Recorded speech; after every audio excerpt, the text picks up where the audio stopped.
लोकसभा में कल 12 बजे वक्फ संशोधन बिल पेश किया जाएगा। केंद्रीय मंत्री किरण रिजिजू ने साफ कर दिया है कि चर्चा के बाद ही यह बिल पेश किया जा रहा है। लेकिन दूसरी तरफ इस मामले पर सियासत बदस्तूर जारी है। विपक्ष वक्फ बिल को लेकर तमाम बड़े सवाल खड़े कर रहा है। अगर हाउस को लगे कि डिस्कशन का समय को बढ़ाना चाहिए तो समय को बढ़ाया जाता है, एक्सटेंड किया जा सकता है। लेकिन अगर बहाना बना करके अब चर्चा में हिस्सा नहीं लेना चाहता है और बहाना बना करके वॉकआउट करने का कोई कदम उठाते हैं तो मैं रोक नहीं सकता हूं उसको। हम तो चर्चा चाहते हैं और जेपीसी ने व्यापक रूप से इस बिल का स्क्रूटिनाइज किया, चर्चा किया और पार्लियामेंट में फिर से टेबल किया रिपोर्ट को। फिर कैबिनेट ने इसको जांच करके अच्छा से इसमें जो प्रोविजंस है उसको देख करके फिर से आज हम बिल को लाने का बात कर रहे हैं।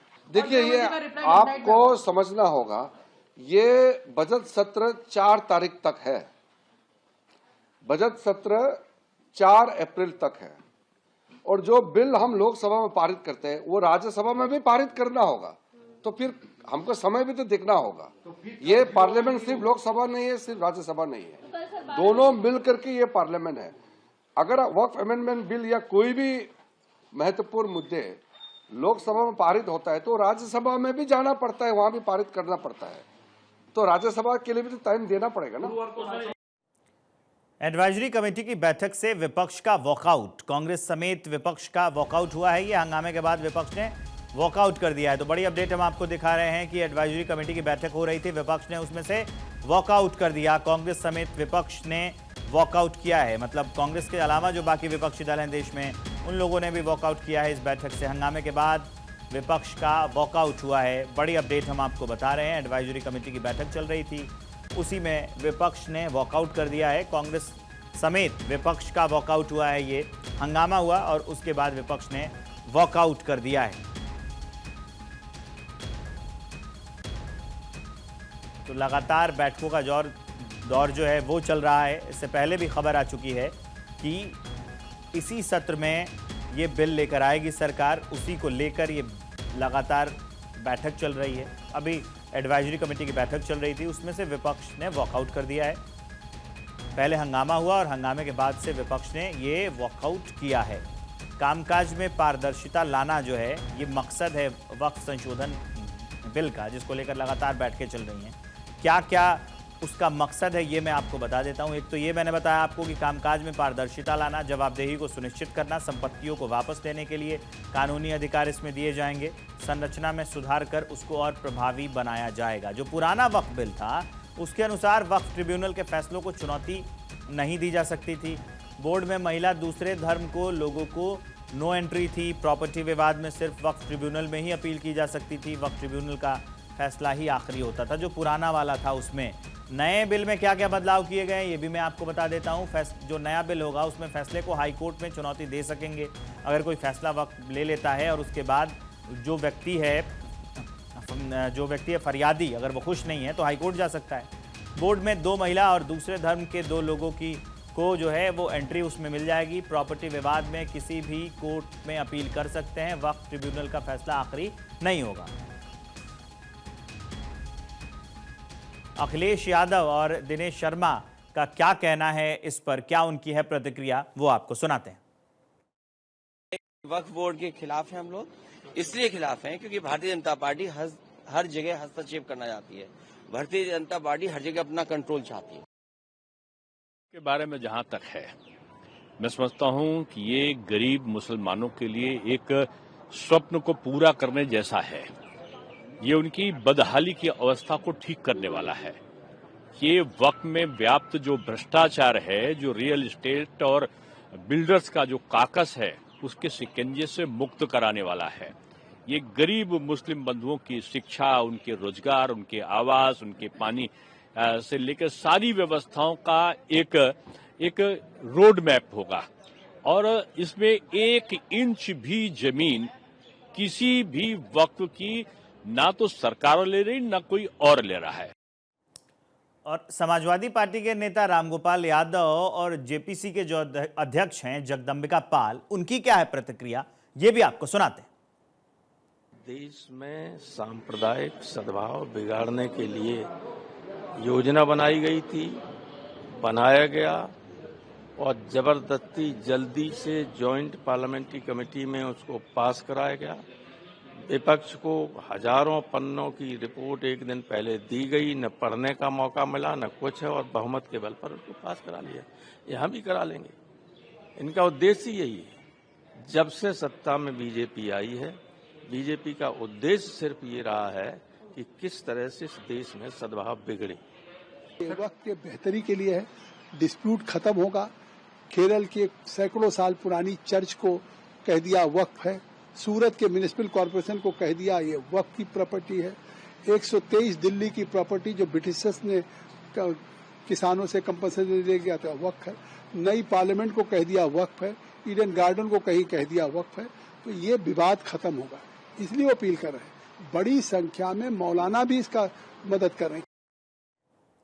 और इस खबर को विस्तार देने के लिए मेरे सहयोगी अक्षय राय जुड़ गए, सीधा उनके पास आपको लिए चलते हैं। अक्षय, ये दोनों पक्षों के अपनी अपनी बातें हैं, मतलब सरकार का पक्ष अलग है और विपक्ष अलग ही राग आलाप रहा है। ये विवाद कहां जाकर रुकेगा?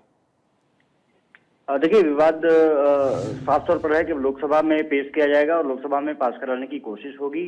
जब ये बिल संशोधन के पास हो जाएगा तब जाकर के ये मुझे लगता है कि विवाद रुक जाएगा, क्योंकि सब कुछ सबके सामने आ जाएगा कि आखिरकार जो संशोधन सरकार ला रही है वो किसके पक्ष में है और किसके विरोध में है।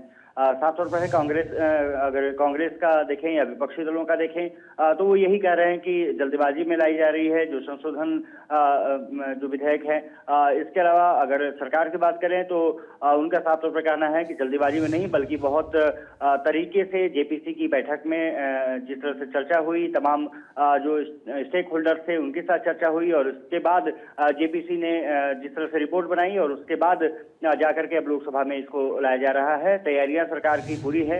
आज किरण रिजिजू ने साफ तौर पर कह दिया कि सभी जो सचेतक हैं वो अपने सांसदों को बोल दें। बीजेपी ने राज्यसभा और लोकसभा के सदस्यों को व्हिप जारी कर दिया है, 3 लाइन का व्हिप जारी किया गया है, यानी कि सरकार अपनी पूरी तैयारी के साथ है। आज जेपी नड्डा ने अमित शाह के साथ भी बैठक की और इसके अलावा जेडीयू के जो कार्यकारी अध्यक्ष हैं संजय झा, वो भी अमित शाह से मिले।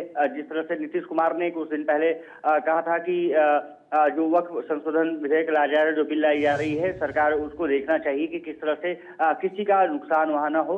उसको बात को जेडीयू कार्यकारी अध्यक्ष अमित शाह के सामने उन्होंने बात रखी और अमित शाह ने भरोसा दिलाया कि जो भी चीजें की जा रही हैं सरकार द्वारा एकदम पारदर्शी तरीके से और वक्फ में पारदर्शिता रहे, ये बहुत जरूरी है। जैसा जगदम्बिकापाल कह रहे थे, कई ऐसी जगह प्रॉपर्टी रही है जिसको कि वक्फ बोर्ड अपनी प्रॉपर्टी बता देता रहा है। ये अब कम से कम इस संशोधन के आने के बाद खत्म हो जाएगा।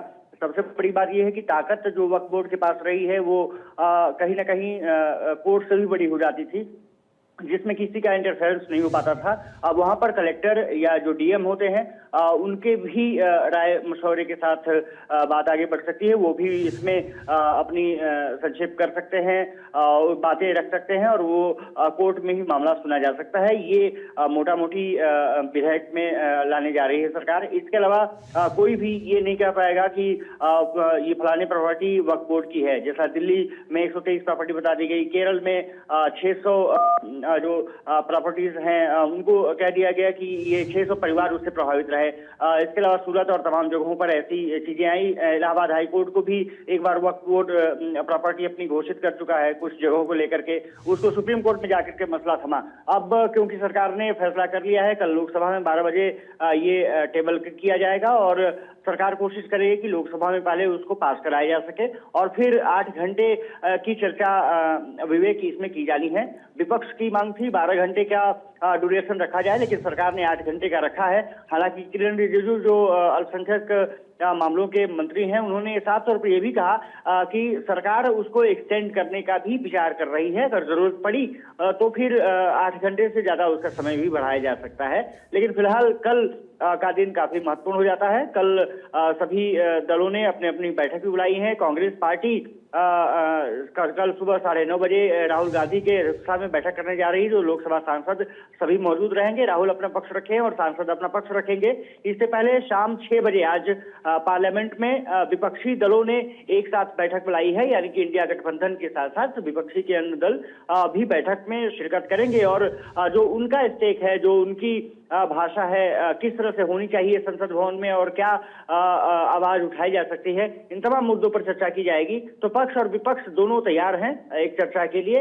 ये माना जा रहा है कि जब चर्चा शुरू होगी तो कुछ उम्मीद की जानी चाहिए कि सही तरीके से चर्चा हो, शोर शराबा ज्यादा ना हो, लेकिन तय है कि हंगामा होगा क्योंकि विपक्ष ने अपनी रणनीतियां तैयार की है। वो नहीं चाहता कि ये संशोधन पास किए जाए। उनका आरोप ये है कि एक तो संशोधन जो किए जा रहे हैं, जो विपक्ष ने अपने प्रस्ताव रखे थे जेपीसी में, उसको शामिल इसमें नहीं किया गया है। बीजेपी ने के जितने सांसद थे उन्होंने जो भी प्रस्ताव रखा उसको संशोधन में लागू कर दिया गया है।